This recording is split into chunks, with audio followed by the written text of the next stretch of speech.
a terrible discovery. So entirely were the chief and his family out of the world that they had not yet a notion of the worldly relations of Mr. Peregrine Palmer. But the mother thought it high time to make inquiry as to his position and connections. She had an old friend in London, the wife of a certain vice-chancellor, with whom she held an occasional correspondence, and to her she wrote, asking if she knew anything of the family. Mrs. Macruadh was nowise free from the worldliness that has regard to the world's regard. She would not have been satisfied that a daughter-in-law of hers should come of people distinguished for goodness and greatness of soul, if they were, for instance, tradespeople. She would doubtless have preferred the daughter of an honest man, whatever his position, to the daughter of a scoundrel, even if he chanced to be a duke, but she would not have been content with the most distinguished goodness by itself. Walking after Jesus, she would have drawn to the side of Joanna, rather than Martha or Mary, and I fear she would have condescended, just a little, to Mary Magdalene. Repentance, however perfect, is far from enough to satisfy the worldly squeamishness of not a few high-principled people who do not know what repentance means. Mrs. Macruadh was anxious to know that the girl was respectable, and so far worthy of her son. The idea of such an inquiry would have filled Mercy's parents with scornful merriment, as a thing ludicrous indeed. People in their position, who could do this and that, whose name stood so high for this and that, who knew themselves well-bred, who had one relation an admiral, another a general, and a marriage connection with some of the oldest families in the country, that one little better than a yeoman, a man who held the plough with his own big hands, should inquire into their social standing. Was not Mr. Peregrine Palmer prepared to buy him up the moment he required to sell? Was he not rich enough to purchase an earl's daughter for his son, and an earl himself for his beautiful Christina? The thing would have seemed too preposterous. The answer of the vice-chancellor's lady burst, nevertheless, like a bombshell in the cottage. It was to this effect. The Palmers were known, if not just in the best, yet in very good society. The sons bore sign of a defective pedigree, but the one daughter out was, thanks to her mother, fit to go anywhere. For her own part, wrote the London correspondent, she could not help smelling the grains. In Scotland, a distiller, Mr. Peregrine Palmer had taken to brewing in England, was one of the firm Pulp and Palmer, owning half the public houses in London, therefore high in the regard of the English nobility, if not actually within their circle. Thus far the satirical lady of the vice-chancellor. Horror fell upon the soul of the mother. The distiller was to her as the publican to the ancient Jew.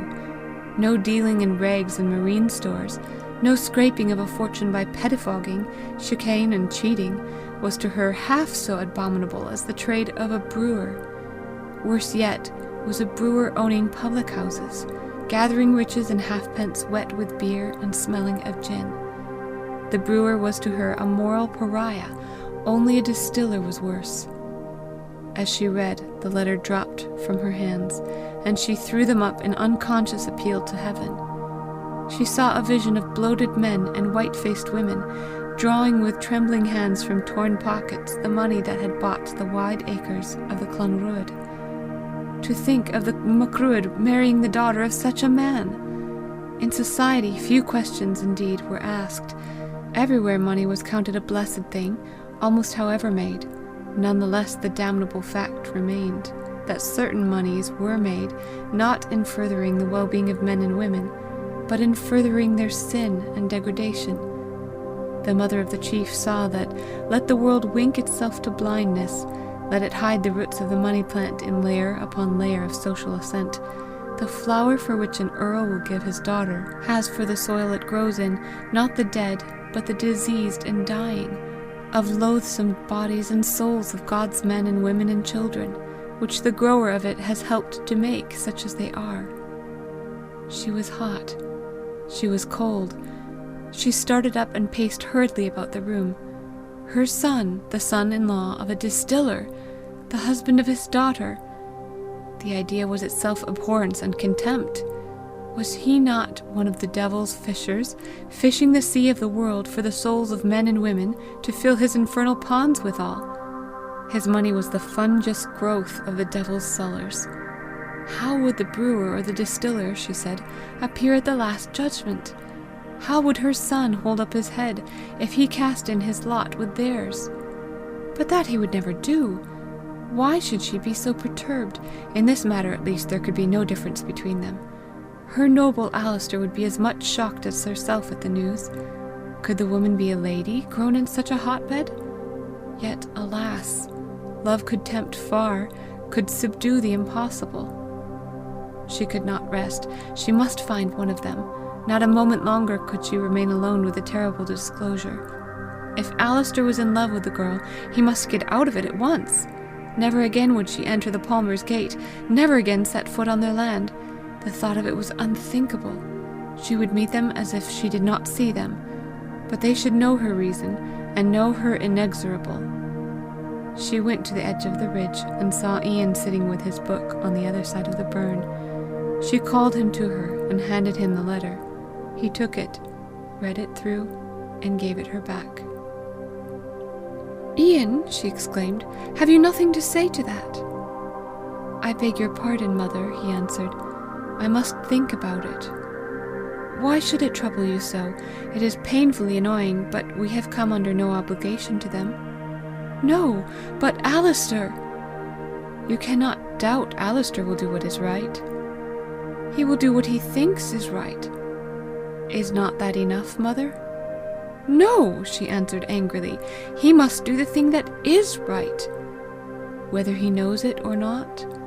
Could he do the thing he thought wrong?" She was silent.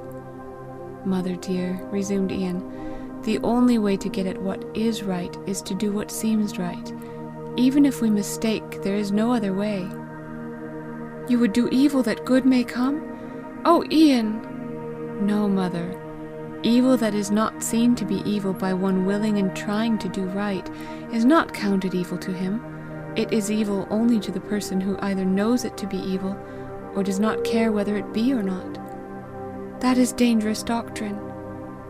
I will go further, mother, and say that for Alister to do what you thought right, if he did not think it right himself, even if you were right and he wrong, would be for him to do wrong and blind himself to the truth."